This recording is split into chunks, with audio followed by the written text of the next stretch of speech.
What's up, family? This your boy, Bliss the Damn Best.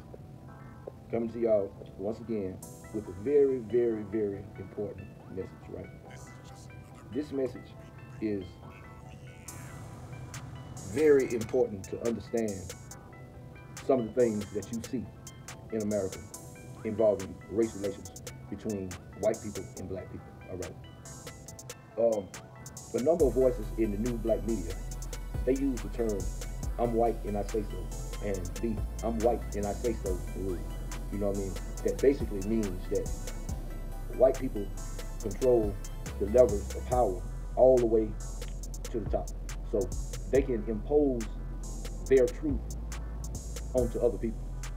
You can be right and still don't win when the I'm white and I say so rule is applied to the situation, because it's not about facts or fair.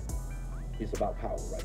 So I was listening to my brother Tariq Nasheed, and he did a detailed breakdown of the I'm white and I say so rule.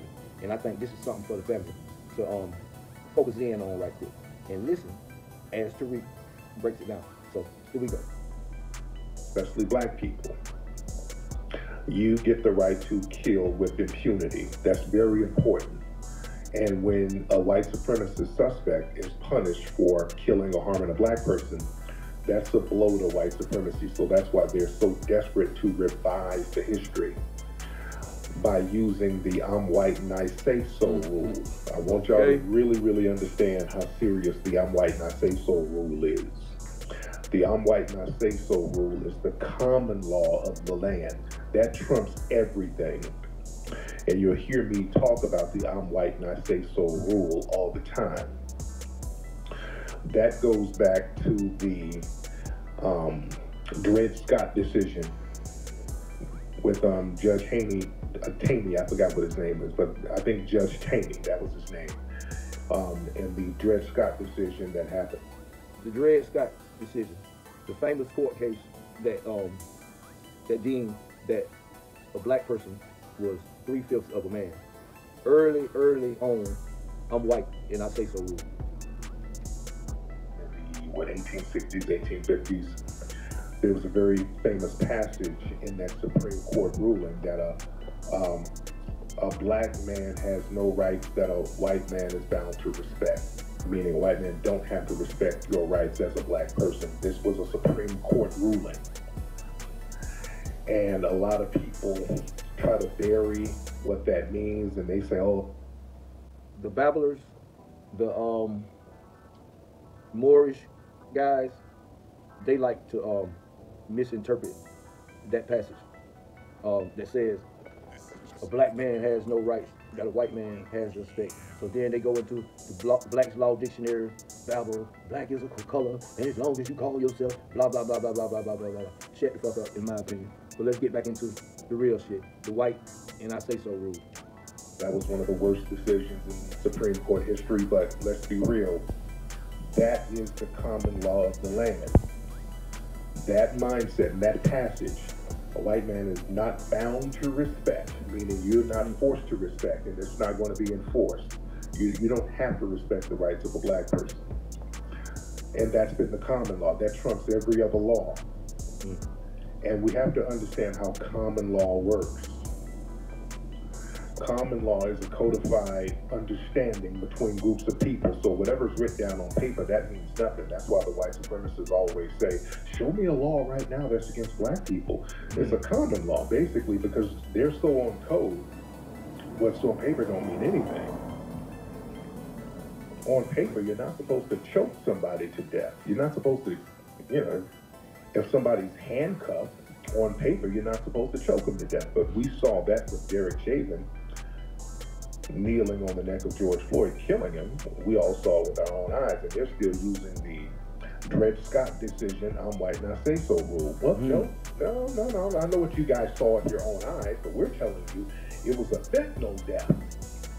Well, the coroner said it was a homicide. The coroner said that, he died because somebody was kneeling on his neck. No. We don't care about your eyesight. We don't care about science. We don't care about facts. It's all about I'm white and I say so. And we say, as white supremacists, we say that he died because of a fentanyl overdose at the very same moment he was being choked to death. We're white, we say so. Because they're so used to the I'm white and I say so rule. It trumps all the laws, just like with Philando Castile up there in Minnesota, who got killed by the suspected white supremacist Latino, and they got in court and said that's justified, even though the Second Amendment was supposed to protect him. He was a legal gun owner. He wasn't a felon, wasn't a criminal. They got pulled over in a traffic stop, and he told the officer, hey, I have my gun registration, but I do have a firearm on me. And the cop just pulled out a gun and shot him to death. And the court system said, I'm white and I say so. Yeah, the officer was in fear of his life. We're white and we say so. Forget about the Second Amendment. See all those Second Amendment thumpers? Notice they were caping for Philando Castile. The whole entire Kyle Rittenhouse trial was one great, very big example of the I'm white and I say so rule in effect, and white people sticking to the code. And sticking to the code to white people simply means when you see one white person playing crazy in response to a non-white person, play crazy with them. That's all. Still, all of these white supremacists talking about the Second Amendment. It ain't about no Second Amendment. It's about I'm white and I say so. In fact, some of those NRA people were lying along with the other people. They tried to say that Philando Castile was reaching for his gun. Some of those NRA people said that lie. Just I'm white and I say so. It looked like he was reaching for his gun.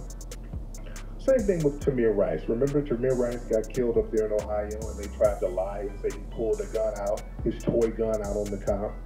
And we saw the video, that was a lie, but never mind that. The officer did nothing wrong because he's white, he said so. We got to understand how heavy the I'm white and I say so law is. The common law rule of I'm white and I say so is very heavy. We got to understand that. See, we bash our brains in pointing out things in the Constitution, and we point to all of these documents. Like, hey, this document says this right here. You're not supposed to do that right here. I'm studying law. I went to such and such law school, and the law, and I understand law, and we out here getting degree. That shit ain't worth a damn. That shit ain't worth a damn. Your paperwork and all that shit ain't worth a damn, because they'll just change the rules. We won't get shit by paperwork. We got to get what we need and what we got to have by pressure. Figure it out by pressure, baby. The degree after degree to prove them wrong.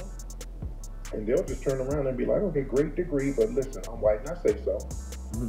And I say that Kyle Rittenhouse had a right to shoot people. Yeah. Uneducated trailer park Kyle Rittenhouse did all types of illegal stuff, going across state lines, premeditated shootings with that man on video talking about he wanted to shoot protesters, got some kind of straw purchase for the gun. They threw that out. All of the stuff that we go to jail for, that we get umpteen years for in jail, they threw all that out with Kyle. It's I'm white and I say so. It boils down to that. It's that simple. So when you understand that, you'll stop being so frustrated, black folks. And I'm saying that to give y'all some game, because we get real frustrated trying to convince these white supremacists of the truth. They know the truth. They know the truth. Like when they call here. And these dumbass niggas too, to a certain extent. Let's not leave them out. This is why when I debate them on here, I'm just calm. They go off, I'm an idiot, and I say so. Because I know all they're going to do is lie and try to do something white and I say so. They have no other play. You stay calm. Don't get all belligerent trying to educate them, and they're playing dumb. The white supremacists are very smart. You got to understand this. They're smart people. They're smart, and they're pathological liars. Once you understand those two dynamics, that will make your journey a little better. so that And that, dovetails into one of my favorite quotes by our great master teacher, Nitty Fuller Jr. He said, if you don't understand white supremacy, anything else that you think you know will only confuse you further. And I'm going to leave you with that. Till next time, this your boy, Bless the Damn Bear. I'm out.